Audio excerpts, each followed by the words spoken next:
चलिए, जिसका भी साइंस का एग्जाम है 21 फरवरी को, देख सकते हैं वायरल प्रश्न पत्र लेके आ चुके हैं। विज्ञान का बिल्कुल वायरल प्रश्न पत्र है, जो कि मैं इस वीडियो में आपको 80 में 80 ऑब्जेक्टिव बताऊंगा। यदि आप लोग पूरा रट लेते हैं तो इससे बाहर आपका एक भी प्रश्न नहीं आएगा और एक भी प्रश्न आपका एग्जाम में नहीं छूटेगा। सेम ऐसा ही प्रश्न पूछा जाएगा। वायरल प्रश्न पत्र लेके आ चुके हैं, चाहे आपका फर्स्ट सिटिंग में एग्जाम हो या सेकेंड सिटिंग में एग्जाम हो, पूरा रट लीजिएगा, ठीक ना। वायरल हो चुका है प्रश्न पत्र, देख सकते हैं बिल्कुल वायरल हो चुका है। जितना मैं आपको पढ़ाऊंगा इससे बाहर आपका एक भी प्रश्न नहीं आएगा। एग्जाम में 1 से 80 तक ऑब्जेक्टिव रहेगा, मात्र आपको 40 ऑब्जेक्टिव का आंसर देना है, ठीक ना। लेकिन मैं आपको पूरा 80 में 80 ऑब्जेक्टिव करा देता हूं, इससे बाहर आपका एक भी प्रश्न नहीं आएगा। यदि आप ईमानदारी से पढ़ लेते हैं तो मेरा 100% गारंटी है कि आपका 80 में 80 नंबर आएगा, ठीक ना। साइंस में देखिए पहला प्रश्न क्या कर रहा है, ईमानदारी से आपको पढ़ना है, याद करते जाना है। पहला प्रश्न कर रहा है, पौधे में जनन अंग कहाँ पाए जाते हैं। पौधे में जनन अंग जो है पुष्प में पाए जाते हैं, याद कर लीजिएगा। बी राइट आंसर हो जाएगा इसका। उसके बाद देखिए दूसरा प्रश्न कर रहा है, प्रकाश संश्लेषण की क्रिया होती है। प्रकाश संश्लेषण की क्रिया जो होती है हरे पौधे में होती है, डी राइट आंसर हो जाएगा, याद कर लीजिएगा। ईमानदारी से याद करिएगा, एक भी प्रश्न आपका एग्जाम में नहीं छूटेगा, बस ईमानदारी से आपको पढ़ना है। 100% गारंटी लेता हूं कि एक भी प्रश्न नहीं छूटेगा यदि आप आज 80 में 80 प्रश्न रट लेते हैं तो। इसका PDF बिल्कुल मैं फ्री में आपको दे दूंगा, ठीक ना। चलिए तीसरा प्रश्न कर रहा है कि प्रकाश संश्लेषण क्रिया में ऑक्सीजन किस से बाहर निकलता है। प्रकाश संश्लेषण क्रिया में जो है ऑक्सीजन O2 से बाहर निकलता है, ठीक ना। सी राइट आंसर हो जाएगा, याद कर लीजिएगा। उसके बाद देखिए 4 नंबर प्रश्न का है, जठर ग्रंथियां कहाँ पाई जाती है।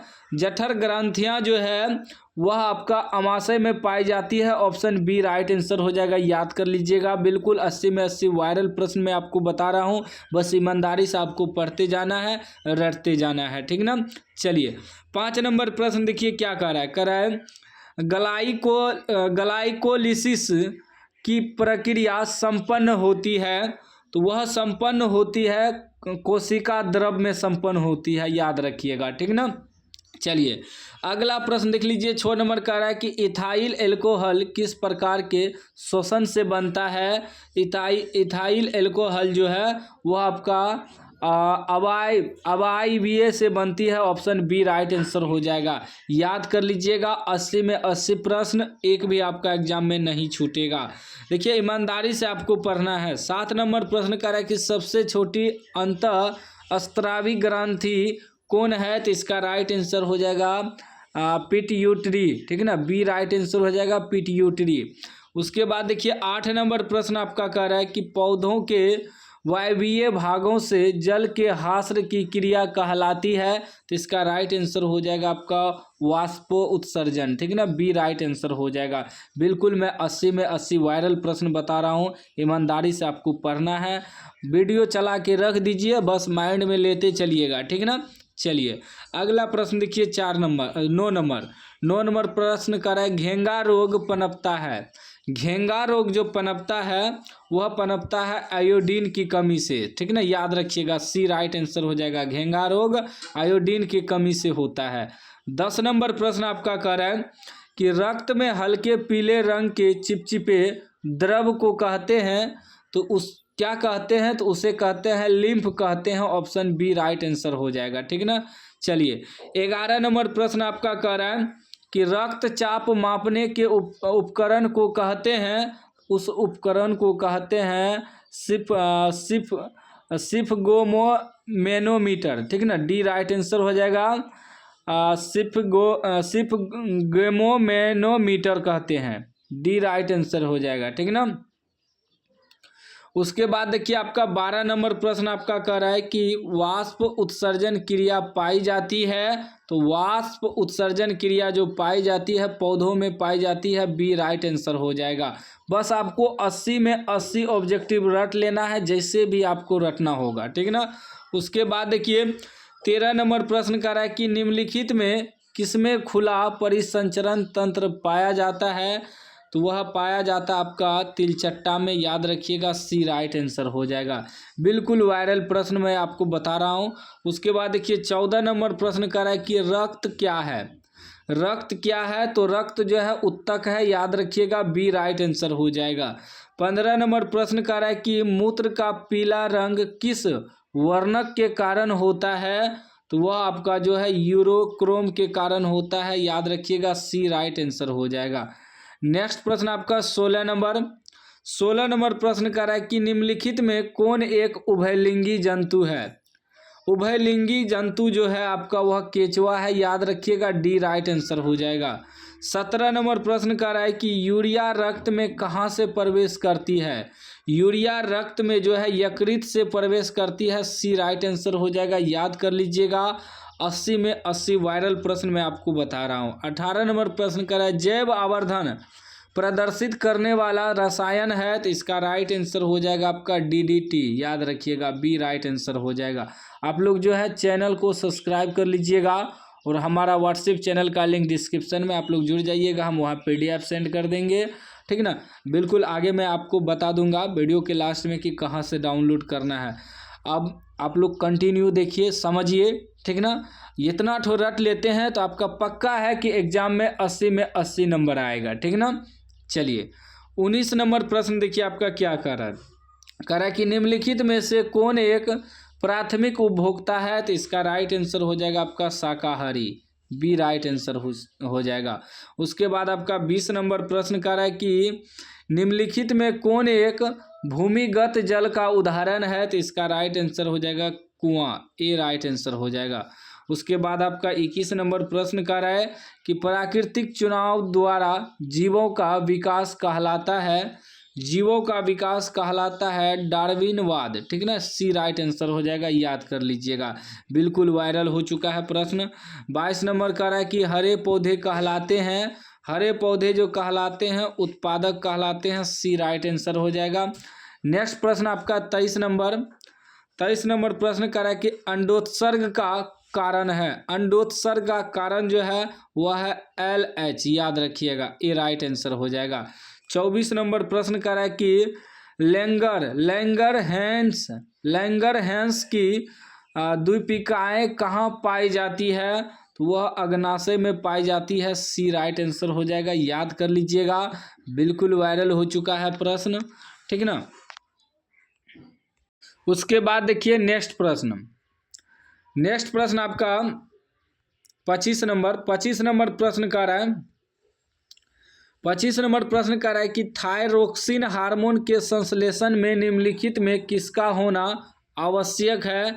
तो राइट आंसर आयोडीन हो जाएगा। आयोडीन का होना आवश्यक है। डी राइट आंसर हो जाएगा, ठीक है ना। चैनल को आप लोग सब्सक्राइब कर लीजिएगा और घंटी को दबा के ऑल कर लीजिएगा। 26 नंबर प्रश्न आपका कर रहा है कि निश्चल कणिकाएँ पाई जाती है? निश्चल कणिकाएँ जो है न्यूरॉन में पाई जाती है। सी राइट आंसर हो जाएगा। अगला प्रश्न आपका 27 नंबर प्रश्न कर रहा है कि मानव मस्तिष्क का वजन होता है? मानव का जो मस्तिष्क है उसका वजन कितना होता है? तो उसका वजन होता है 0.5 से 1.5 kg तक, ठीक ना। याद रखिएगा, बी राइट आंसर हो जाएगा। उसके बाद आपका 28 नंबर प्रश्न कर रहा है कि निकट दृष्टि दोष अथवा दूर दृष्टि दोष के निवारण हेतु प्रयुक्त लेंस द्वारा बना प्रतिबिंब होता है? तो वह प्रतिबिंब वास्तविक उल्टा होता है। याद रखिएगा, डी राइट आंसर हो जाएगा। नेक्स्ट प्रश्न आपका 29 नंबर प्रश्न कर रहा है कि साइड मिरर के रूप में निम्नलिखित में से कौन प्रयुक्त होता है? तो इसका राइट आंसर हो जाएगा उत्तल दर्पण। साइड मिरर यानी कि बाइक वगैरह का जो शीशा होता है साइड मिरर, उसमें उत्तल दर्पण होता है। याद रखिएगा, ठीक ना। उसके बाद देखिए आपका 30 नंबर प्रश्न कर रहा है कि अवतल लेंस द्वारा प्राप्त प्रतिबिंब होता है? तो वह इनमें से सभी हो जाएगा। आभासी भी होता है, सीधा भी होता है, छोटा भी होता है। तो डी मार के आना है आपको, ठीक ना। उसके बाद देखिए आपका 31 नंबर प्रश्न कर रहा है ऊर्जा का SI मात्रक है? ऊर्जा का SI मात्रक जूल होता है। याद रखिएगा, ए राइट आंसर हो जाएगा। 32 नंबर प्रश्न कर रहा है आकाश का नीला रंग होना किस परिघटना का परिणाम है? तो वह जो है परिकिरणन घटना का परिणाम है। बी राइट आंसर हो जाएगा, याद कर लीजिएगा। आकाश नीला रंग जो दिखाई देता है वह परिकिरणन के कारण दिखाई देता है, ठीक ना। चैनल को आप लोग सब्सक्राइब करके घंटी को दबा के ऑल कर लीजिएगा, ठीक ना। 33 नंबर प्रश्न कर रहा है कि सामान्य नेत्र के लिए स्पष्ट दृष्टि का न्यूनतम दूरी होता है। स्पष्ट दृष्टि का न्यूनतम दूरी जो होता है वह होता है 25 सेमी, याद रखिएगा 25 cm। उसके बाद आपका 34 नंबर प्रश्न कर रहा है कि किसी उत्तल लेंस का फोकसांतर 50 सेमी है, उसकी क्षमता होगी। फोकसांतर यदि 50 सेमी है तो उसकी क्षमता जो होगी वह हो जाएगा +2 डाईऑप्टर। डी राइट आंसर हो जाएगा। नेक्स्ट प्रश्न आपका 35 नंबर कर रहा है एक प्रिज्म कितने सतहों से घिरा रहता है? एक प्रिज्म जो है वह 3 सतह से घिरा रहता है, याद रखिएगा। बी राइट आंसर हो जाएगा। नेक्स्ट प्रश्न आपका 36 नंबर प्रश्न कर रहा है कि अभिनेत्र लेंस की फोकस दूरी में परिवर्तन क्या कहलाता है? तो वह कहलाता है पक्षाम्भी पेशियां द्वारा। डी राइट आंसर हो जाएगा इसका। उसके बाद देखिए 37 नंबर प्रश्न कर रहा है कि प्रकाश के परावर्तन के कितने नियम है? प्रकाश के परावर्तन के 2 नियम है, याद रखिएगा। बी राइट आंसर हो जाएगा। चैनल को सब्सक्राइब कर लीजिएगा। उसके बाद देखिए 38 नंबर प्रश्न कर रहा है फोटोग्राफी कैमरा का अभिदृश्यक होता है। फोटोग्राफी कैमरा जो होता है उसका अभिदृश्यक जो होता है वह उत्तल लेंस का होता है, याद रखिएगा। ए राइट आंसर हो जाएगा। 39 नंबर प्रश्न कर रहा है यदि एक किरण अवतल दर्पण पर लंबवत आपतित हो तो परावर्तन के बाद किरण किस बिंदु से गुजरेगी? तो इसका राइट आंसर आपका हो जाएगा वक्रता केंद्र से गुजरेगी, ठीक ना। बी राइट आंसर हो जाएगा। देखिए पूरा रट लीजिएगा, समय बहुत कम है, फरवरी आपका आ चुका है, पूरा रट लीजिएगा। 40 नंबर प्रश्न कर रहा है कि यदि एक प्रिज्म से एक वर्णी किरण गुजरे तो इसका नहीं होगा, वर्ण विक्षेपण नहीं होगा। बी राइट आंसर हो जाएगा। 41 नंबर प्रश्न कर रहा है कि पवन विद्युत जनित्र में कुंडली को घुमाने का काम मूल्यतः करती है। कुंडली को घुमाने का काम जो करती है वह गतिमान हवा करती है। ऑप्शन सी राइट आंसर हो जाएगा। नेक्स्ट प्रश्न आपका 42 नंबर का है कि कांच की अवतल लेंस की वायु में शक्ति होती है। कांच की अवतल लेंस की वायु में जो शक्ति होती है वह होती है ऋणात्मक, याद रखिएगा। ए राइट आंसर हो जाएगा। 43 नंबर प्रश्न कर रहा है कि निम्नांकित में कौन विद्युत का सुचालक है? विद्युत का सुचालक ग्रेफाइट हो जाएगा, ठीक है ना। बी राइट आंसर हो जाएगा, याद कर लीजिएगा। उसके बाद देखिए 44 नंबर का है वक्रता त्रिज्या 1 मीटर के अवतल दर्पण की फोकस दूरी होगी। वक्रता त्रिज्या 1 मीटर है और अवतल दर्पण की फोकस दूरी क्या होगी? तो वह हो जाएगा 50 cm, याद रखिएगा। बी राइट आंसर हो जाएगा। 45 नंबर प्रश्न कर रहा है सघन माध्यम से विरल माध्यम में जाती हुई किरण अभिलंब से विचलित हो जाती है तो वह अभिलंब के साथ संपाती। बी राइट आंसर हो जाएगा, ठीक ना। 45 का बी राइट आंसर हो जाएगा, याद रखिएगा। उसके बाद आपका 46 नंबर प्रश्न कर रहा है कि विद्युत धारा उत्पन्न करने की युक्ति है। विद्युत धारा जो उत्पन्न करती है वह जनित्र है, याद रखिएगा। ए राइट आंसर हो जाएगा। 47 नंबर प्रश्न कर रहा है कि ऊर्जा का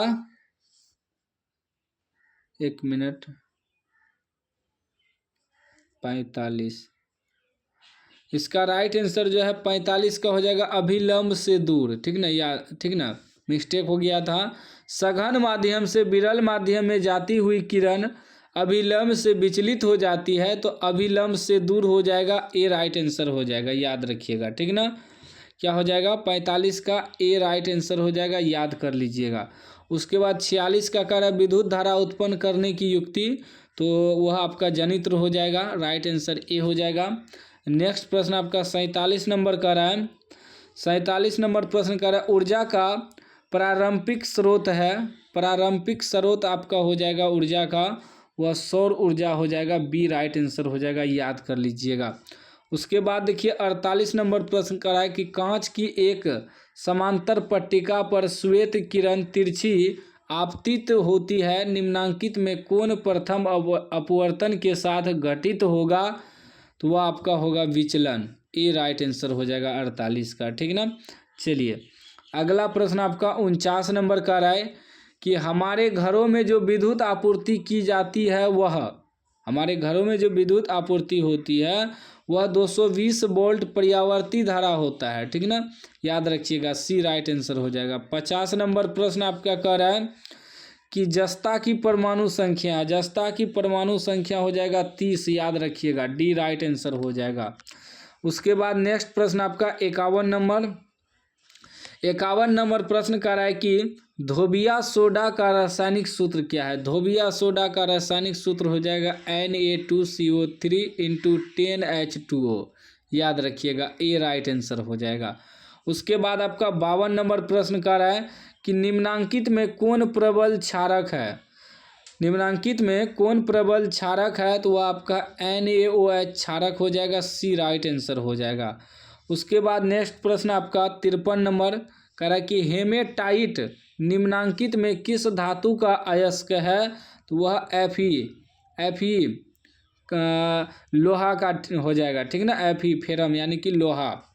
उसके बाद आपका 54 नंबर प्रश्न देखिए क्या कह रहा है। 54 नंबर कह रहा है कि सल्फाइड अयस्क का सांद्र निम्नांकित में किस विधि द्वारा होता है?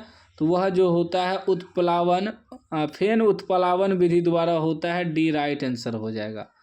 उसके बाद आपका 55 नंबर प्रश्न कर रहा है कि अभिक्रिया 2Zn + O2 2ZnO किस प्रकार की अभिक्रिया है? तो यह अभिक्रिया उपचयन हो जाएगा, ए राइट आंसर हो जाएगा।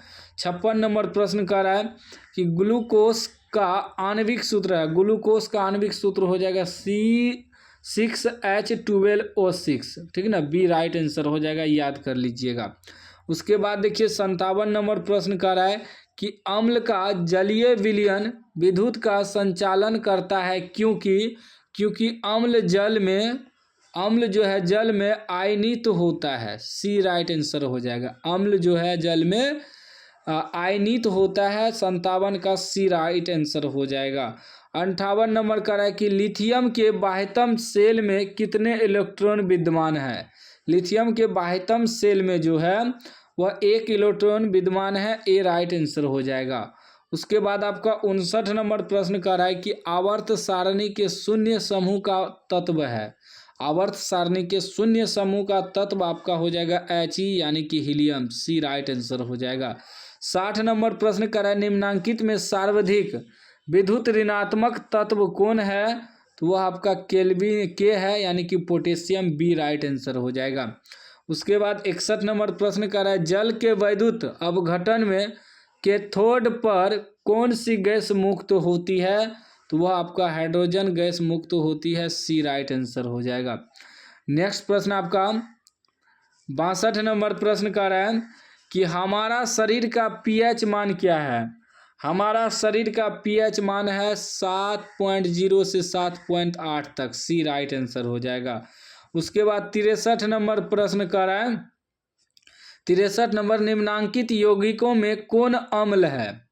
तो अम्ल आपका हो जाएगा H2SO4, डी राइट आंसर हो जाएगा। नेक्स्ट प्रश्न आपका 64 नंबर प्रश्न कर रहा है कि निम्नांकित में कौन संश्लेषित सूचक है? तो वह है मेथिल ऑरेंज, सी राइट आंसर हो जाएगा। 65 नंबर प्रश्न कर रहा है कि कार्बन डाइऑक्साइड जल से अभिक्रिया करके बनाता है, तो कार्बन डाइऑक्साइड जो है जल से अभिक्रिया करके कार्बोनिक अम्ल बनाता है, ऑप्शन सी राइट आंसर हो जाएगा। उसके बाद आपका 66 नंबर का है कॉपर पाइराइट्स का रासायनिक संगठन है, तो वह है CuFeS2, बी राइट आंसर हो जाएगा। 67 नंबर प्रश्न कर रहा है प्रकृति में मुक्त अवस्था में पाई जाने वाली धातु है, तो वह आपका है जिंक, याद रखिएगा, ए राइट आंसर हो जाएगा। उसके बाद आपका 68 नंबर कर रहा है कि निम्नांकित में कौन सी धातु सबसे अधिक अभिक्रियाशील है?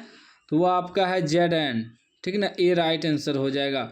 69 नंबर प्रश्न कह रहा है कि किसी और धातु के बाह्यतम सेल में इलेक्ट्रॉनों की संख्या हो सकती है, तो वह आपका हो सकती है ए हो जाएगा, 3 भी हो सकती है, 4, 5 या 6 तक, ठीक है ना। ये राइट आंसर हो जाएगा, याद कर लीजिएगा। 3 से 3, 4, 5, 6 तक हो सकता है बाह्यतम कक्षा में इलेक्ट्रॉनों की संख्या, ठीक है ना। उसके बाद देखिए 70 नंबर प्रश्न कर रहा है कि पीतल निम्नांकित में किनकी मिश्र धातु है। पीतल जो है वह कॉपर और जिंक से बना होता है, Cu+Zn, ठीक है ना। 71 नंबर प्रश्न आपका कह रहा है कि निम्नलिखित में कौन समावयवी है। निम्नलिखित में कौन समावयवी है, तो वह आपका एथिल एल्कोहल और डाइमेथिल ईथर, यह आपका क्या है, समावयवी है, याद रखिएगा, सी राइट आंसर हो जाएगा। उसके बाद देखिए आपका 72 नंबर प्रश्न कर रहा है कि CH3OCH2H5 का IUPAC प्रणाली के अनुसार नाम है। इसका राइट आंसर हो जाएगा आपका एथिल मेथिल ईथर, ठीक ना, डी राइट आंसर हो जाएगा। 73 नंबर प्रश्न कर रहा है कि लोहे की अभिक्रिया भाप से कराने पर लोहे का कौन सा ऑक्साइड बनाता है, वह बनाता है Fe3O4, ठीक है ना, ए राइट आंसर हो जाएगा। नेक्स्ट प्रश्न देखिए आपका 74 नंबर प्रश्न कर रहा है आपका कि एक तत्व की परमाणु संख्या 16 है, आवर्त सारणी में इस तत्व की वर्ग संख्या क्या है, ठीक है ना। एक तत्व की परमाणु संख्या 16 है, तो आवर्त सारणी में इस तत्व की वर्ग संख्या क्या है, ठीक है ना। वर्ग संख्या 16 हो जाएगा, सी राइट आंसर हो जाएगा।